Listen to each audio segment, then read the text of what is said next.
So today we're going to look at another Keats poem, which is entitled To Sleep. And we're particularly looking at this in the context of essay writing. And the essay question I've chosen is explore how Keats presents the theme of sleep in the poem To Sleep.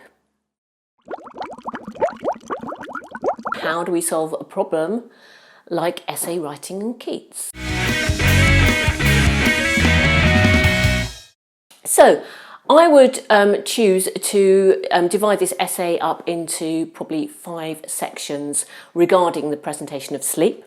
One would be presenting sleep as a lover. One would be addressing sleep as a god. I would also look at the emotional aspect, the emotional relief that sleep provides. I would look at something that is very prevalent in the poem, the relationship between sleep and death. And then I would also talk about Keats writing this poem as if he were trying to get to sleep, that aspect of craving sleep. So they would be my 5 sections of the essay, and I've written a little introduction for you to help us get on the way. Keats's sonnet To Sleep personifies sleep as both a lover providing a beautiful experience and a god to be prayed to.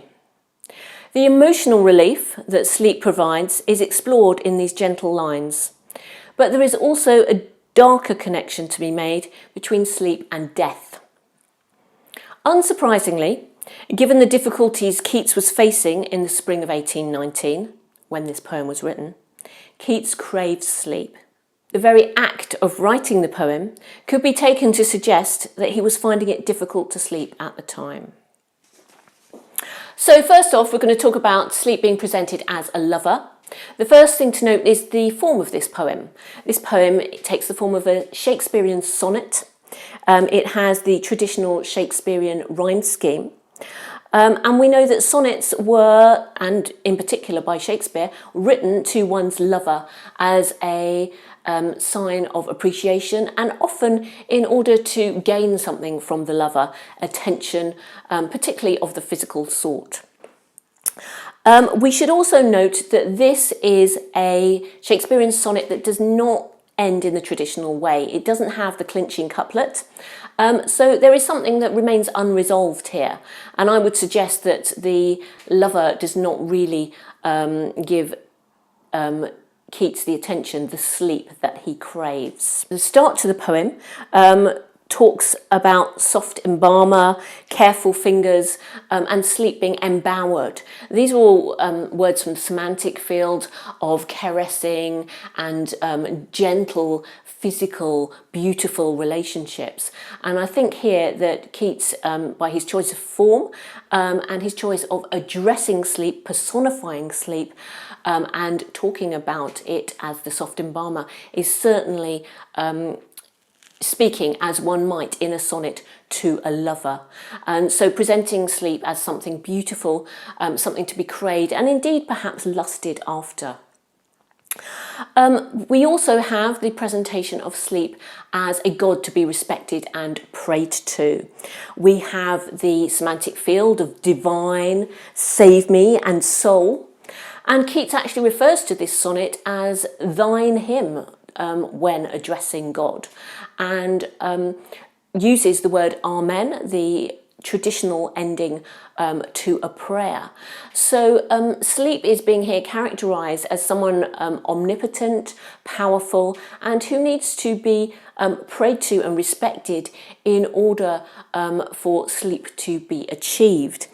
And sleep is also here portrayed as something that can be given by God in a salvific way.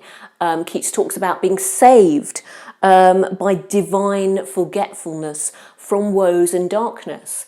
Woes and darkness are the particular things that the Christian seeks to be saved from, particularly from darkness. We have the imagery in the New Testament of Christ as a light, and the badness and sin of the world as darkness.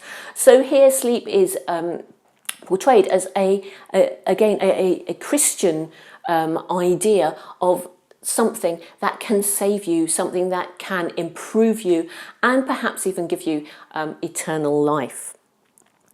We also have sleep here presented as a type of emotional relief.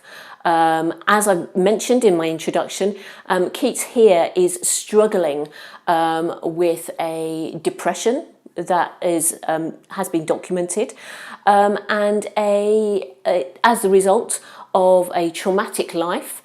He had much experience with death, but most recently in the last months of 1818, he nursed his brother Tom, who died of TB. And here I feel that in the spring of 1819, when he was writing this poem, he really was in a position of depression and intense grief. And we know certainly that these problems cause sleep problems. And it is as if he is saying, I need sleep physically, but also emotionally, because sleep will calm my woes. He talks about it burrowing like a mole. His conscience is burrowing like a mole into him, and it is causing him problems. And this reminds me very much of Hamlet's great soliloquy concerning sleep, to sleep perchance to dream. And Hamlet sees sleep as the answer to many of these things. And don't we all? We know how great it is if we are troubled to be able to sleep and move to a different world. Within this context, Keats here also talks about the poppy, and the poppy, as we know, was a great friend to the Romantic poets. They sought inspiration via the poppy, the opium plant, which they also relied on in that era for medicinal properties. And there is some evidence that to help him through his depression, Keats sought opium and used opium quite readily. Also we know his experience as a doctor would have given him access to this and the healing curative properties of sleep and opium. These experiences as a doctor, and in particular a dresser in his young days, would have exposed him to death, as well as his personal biographical details that we know with his mother and his brother, and his own concerns about dying himself from TB. He would have experienced death in many shapes and forms at the hospital. And I think here the use of the terms the soft embalmer and the imagery of the sleep shutting eyes, these are terms and procedures that would have been very familiar with within a hospital context, but also within the community at large. I think that death was much more tangible and surrounded society much more than perhaps it does today, where it can be a little sanitized. And so the use of this word embalmer in particular suggests that sleep and death have something in common, that they are very close states. And again, we can cross-reference to our favourite Shakespearean hero Hamlet, and we can look at again that soliloquy where Hamlet talks about death and how that would be an end to woes. So the two great poets, Shakespeare and Keats, are really addressing the same sort of problems and the same essential need that humanity has to escape emotional difficulty when conscience and darkness and depression and nightmares set in. The last point I want to make about the presentation of sleep in this poem is that it is a very real current issue for Keats. He speaks about his bed and his pillow, and I feel in this poem there is a real sense that he is composing the poem in order to invoke God's help, invoke the help of the poppy, and he's absolutely craving sleep. And he is writing almost to put himself to sleep. Now I know that may be a common experience for you when you read Keats's poetry, but he is writing in perhaps the middle of the night. We know one of his other poems was written in the small hours of the morning and delivered to his friend. We have a letter that tells us about that. So it is not inconceivable at all that he is lying on his bed desperate to sleep. He gets up, he has no mobile phone, he decides to write a poem instead.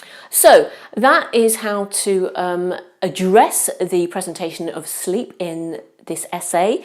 For many specifications, you're required to compare to another poem and to talk more substantially about context. This is addressed in another video. So that is how to solve a problem like the Keats essay. Remember to like Maria.